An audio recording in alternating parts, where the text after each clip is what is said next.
Bom dia, irmãos e irmãs. Shalom Aleichem, Boker Tov, a paz seja contigo. Seja bem-vindo em nome do Senhor Jesus. Brohim Rabaim Beshem Yoshua. Que a paz do Senhor Jesus reine em seu coração. Neste dia de hoje, diga: eu já sou abençoado. Ani Kivar Mevorach Beshem Yeshua.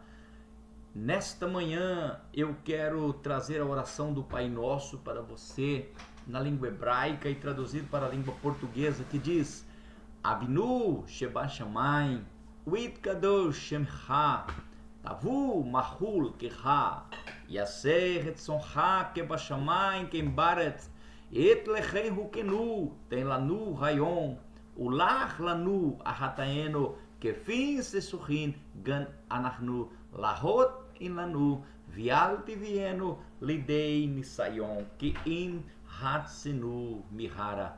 Amém. Pai nosso do céu, santificado o teu nome, venha o teu reino, seja feita a tua vontade, assim na terra como no céu. O pão de cada dia nos dá hoje, perdoe nossas dívidas, assim como nós perdoamos os que pecam contra nós. Não nos deixe cair em tentação, mas livra-nos do mal. Amém. Amados, eu estou aqui com a minha Bíblia aberta no livro de 1 Tessalonicenses 4,13. Meditamos sobre o arrebatamento da igreja essa semana, falando sobre a vinda do Senhor Jesus Cristo, a segunda vinda do Senhor Jesus Cristo. Embora que a segunda vinda do Senhor Jesus Cristo não se refere a um arrebatamento, mas sim a vinda dele para Israel, para aniquilar, acabar com o anticristo, acabar com a besta, o falso profeta, o mundo perverso, revoltado contra Deus, e estabelecer o reino milenar juntamente com o povo de israelita, fazendo paz entre judeus, árabes e todas as nações da terra. E nós, a igreja, já estaremos com o Senhor nessa época. Mas vamos meditar. A palavra de Deus diz assim: amados, não queremos, porém, irmãos, que sejais ignorantes acerca dos que já dormem, para que não vos entristeçais como os demais que não têm esperança. Só esse versículo para a nossa meditação. Esse é um sermão homilético e eu quero que você medite nesta palavra nesta manhã. A vida humana é cheia de incertezas e a morte é uma das questões que mais gera medo e insegurança nas pessoas.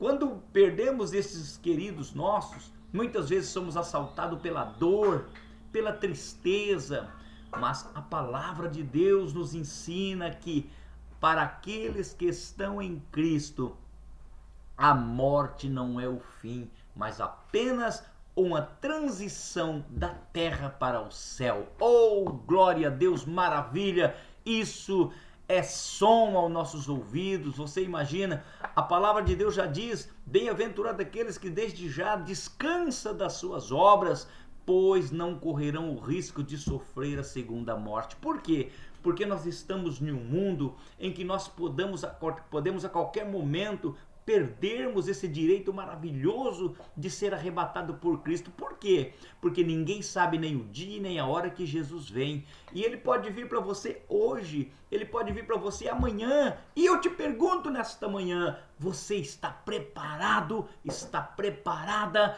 para quando Deus te chamar e te dizer: Maria, João, José, hoje é o dia de você cruzar a ponte entre a morte para a vida? Você está pronto? O que você tem feito? Quais são os seus conceitos?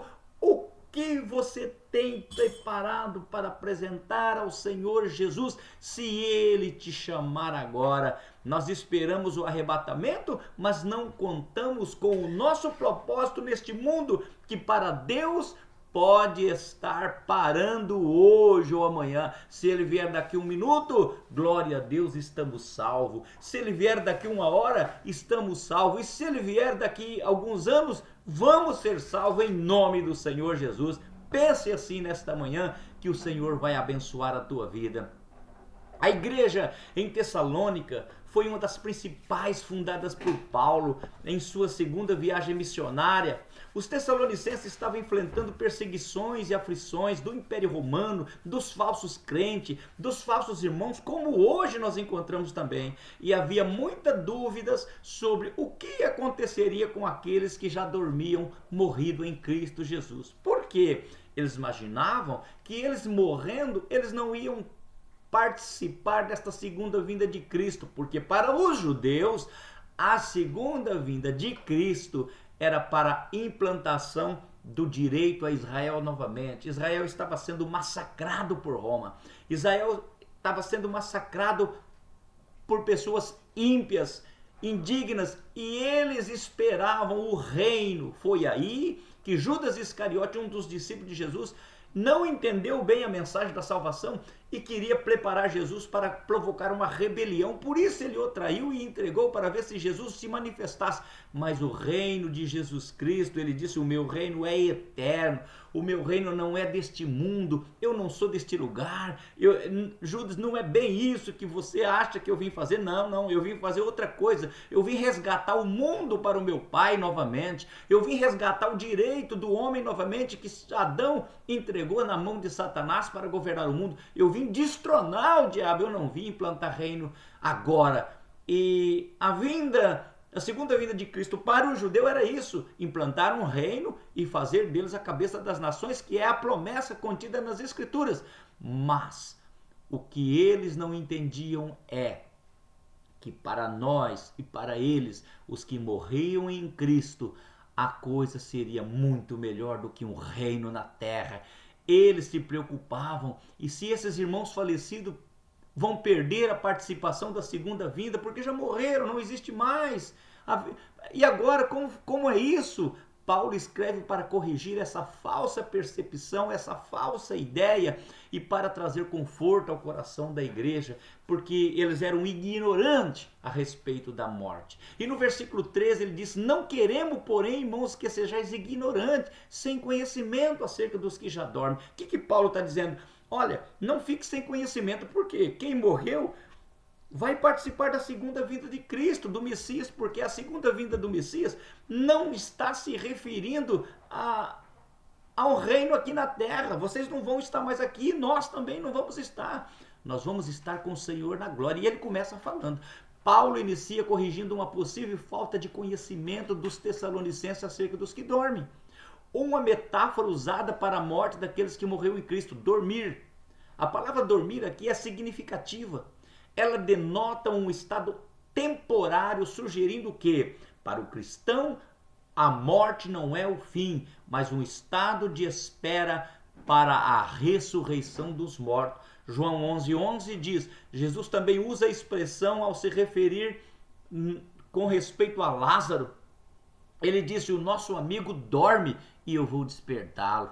Aí alguém diz, Senhor, mas se ele dorme, vai ressuscitar no último dia? Ele diz, eu sou a ressurreição e a vida, e todo aquele que crê em mim, ainda que esteja morto, viverá. E é isso que vai acontecer, porque Jesus Cristo ele é e foi a primícia dos que dormem, foi quando ressuscitou, e é porque está vivo. E Cristo é a cabeça e nós somos o corpo. Se a cabeça ressuscitou, o corpo ressuscitará também incorruptível.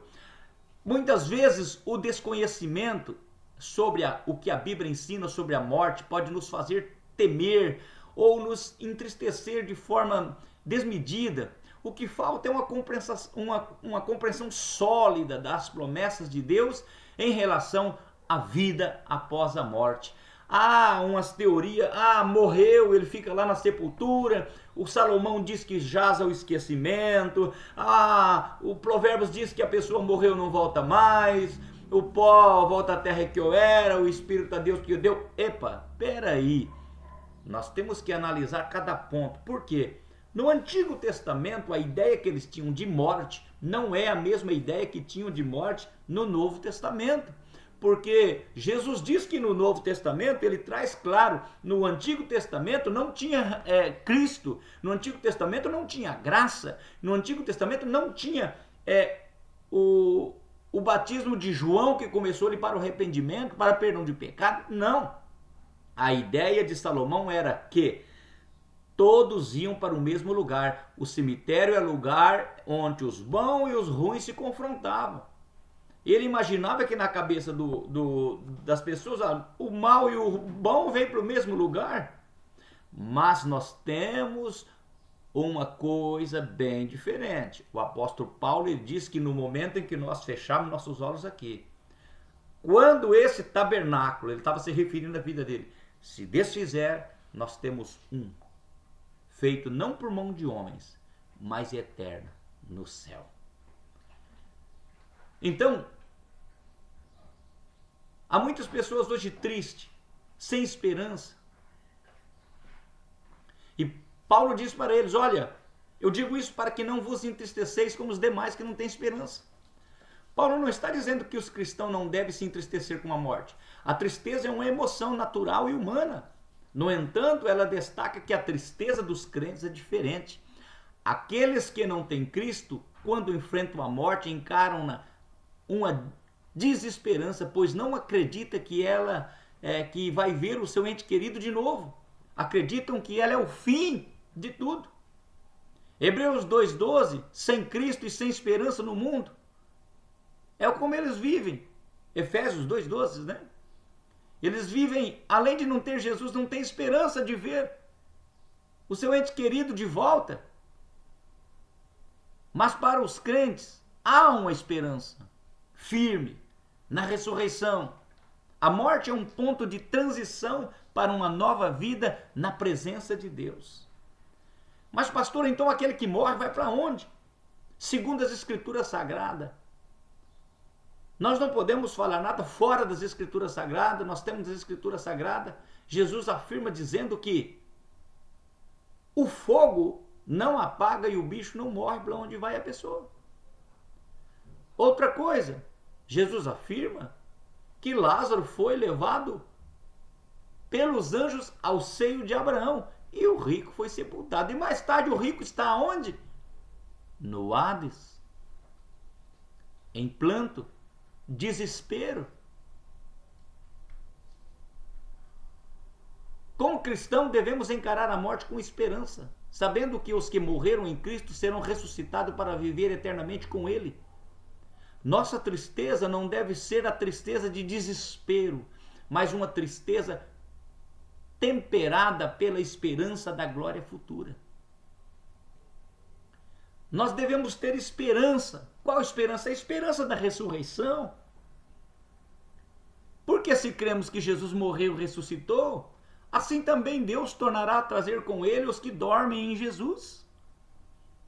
Paulo aqui destaca a base da nossa esperança, a ressurreição de Cristo. Assim como Jesus ressuscitou dentre os mortos, aqueles que morreram em Cristo também ressuscitarão. A ressurreição é central para a fé cristã e o evento que garante nossa vitória sobre a morte. Amados, eu fico agora imaginando aqueles irmãos que foram mortos na arena onde o imperador Nero levava os cristãos para a arena, aonde eles eram devorados pelas feras. Você imagina o pavor? Ali não era só homens, eram mulheres, eram jovens, eram crianças. Você imagina o pavor quando aquele animal se aproximava feroz como é o leão. Há um louvor que se canta hoje. Ah, meu Deus, eu queria ver, sempre vou lembrar da fera dos crentes na arena. Mas não foi bem assim a história. Esse foi um hino que se faz, mas não tem nem base no que era a fera na arena. O pai vendo o leão devorar o filho, ele não podia fazer nada e morreram esperando a vinda de Cristo. Preste atenção, meus amados. Hoje na terra nós pisamos em favos de mel. Hoje nós não temos perseguição. Hoje nós não temos império romano sobre nós. Nós não temos prisão. Não somos ameaçados. Imagine os cristãos na arena. Por causa do nome de Jesus, eram jogados às bestas. Morriam sem esperança. Pois Eles imaginavam que a vinda de Cristo ainda era para a implantação de um reino terreno e Jesus governar as nações, como prometido na estátua que Nabucodonosor viu.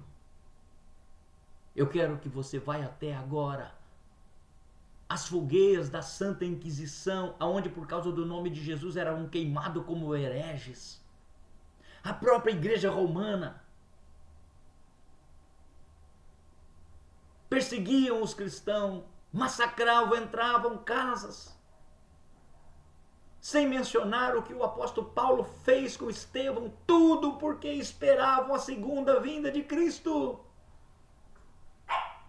Mas eu quero te dizer que Deus, no dia do arrebatamento, Ele vai, Ele sabe onde está a cinza dos nossos irmãos, seja na água, seja no fogo, seja no cemitério.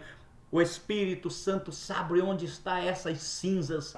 E Ele vai até onde está essa cinza quando soar a trombeta com voz de arcanjo, o alarido do anjo soar. Os mortos ressuscitarão primeiro, essas cinzas virarão corpo.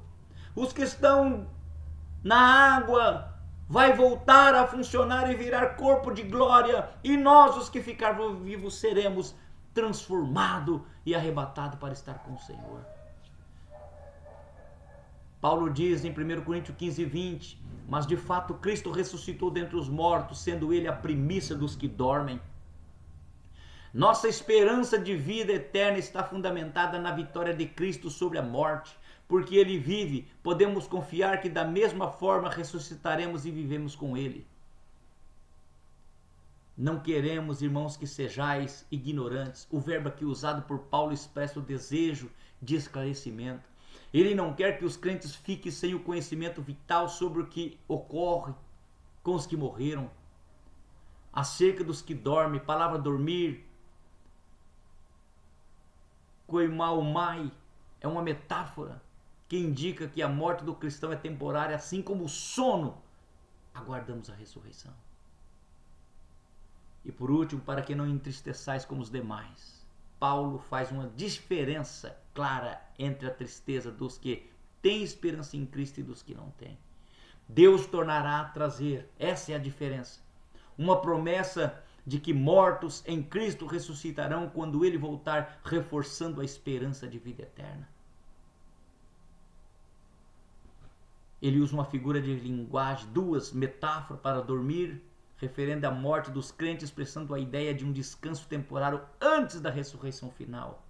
E antítese, a distinção entre os que não têm esperança e os que têm esperança em Cristo. Nesta manhã, a palavra de Deus te traz um consolo. O consolo na morte de ente querido. Esse texto é uma fonte de conforto para aqueles que perderam ente querido que estava em Cristo. Para saber que eles estão dormindo em Cristo e ressuscitarão. Nos dá esperança de reencontro. Nos dá esperança vivendo com esperança também. Nós, como crentes, devemos viver a maneira que reflita essa esperança. Nossa fé em Cristo deve moldar como encaramos a vida e a morte, sem medo, mas com confiança na ressurreição. Compartilhe a esperança um com os outros. O mundo ao nosso redor está cheio de pessoas que temem a morte, têm medo do inferno, vivem sem esperança.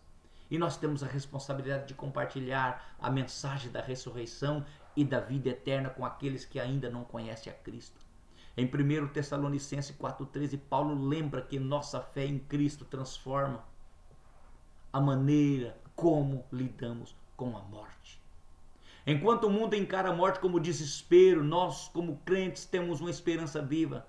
Não ignoramos a dor da perda, mas confiamos na promessa de que aqueles que morreram em Cristo ressuscitarão. Isso nos dá força para viver com confiança, sabendo que a vida eterna nos espera. Que possamos hoje nos apropriar dessa esperança e compartilhá-la com o mundo que está perdido em meio ao medo e à desesperança. Eu quero fazer um convite a você que ainda tem medo da morte. é sinal que você ainda não tem Jesus Cristo na sua vida como Senhor dela. Se você ainda não tem esperança em Cristo, hoje é o dia de abraçar essa verdade. Venha para Jesus, o único que venceu a morte e oferece vida eterna a todos quantos creem nele. Jesus disse: eu sou o caminho, a verdade e a vida. Ninguém vem ao Pai se não for por mim. Feche os teus olhos e ore agora.